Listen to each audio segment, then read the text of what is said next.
Muy bien, muy contenta y la verdad que traer 2 medallas como española, pues qué te voy a decir, súper bien.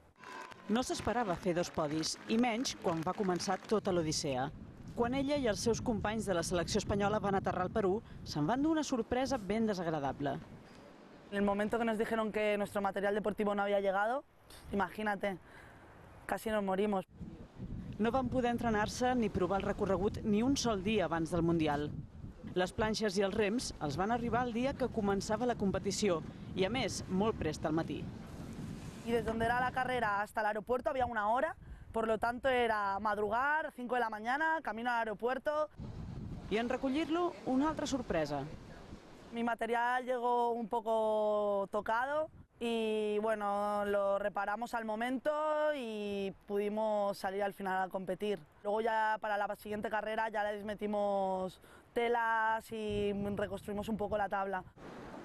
Tot i els entrebancs, na Laura ha tornat amb 2 medalles de coure, les que donen el quart classificat. Què hauria passat si no haguessin tingut tots aquests problemes? Nunca se sabe, nunca se sabe. A ti mismo te dices, jope, si tal, si hubiese llegado, pero bueno, realmente quedé cuarta, nunca sabré si todo hubiese ido de otra manera, si hubiese quedado mejor. Que sí que tengo en mi interior, no os voy a mentir, una espinita ahí, sí, pero ha sido así y fue un cuarto puesto, no hay más. No fa ni 2 anys que practica aquest esport i ha aconseguit 2 de les 3 medalles de la selecció espanyola. I no es conforma amb això. Si este año he conseguido un cuarto puesto, ahora voy a luchar para al menos el año que viene conseguir un tercero y así ir sumando. Quiero más, sí, sí. El año que viene una que brille más, ¿no? Manolo Simoncelli, el seu entrenador, sap que encara pot arribar més en fora. Ya ves. Muy bien. Bona feina.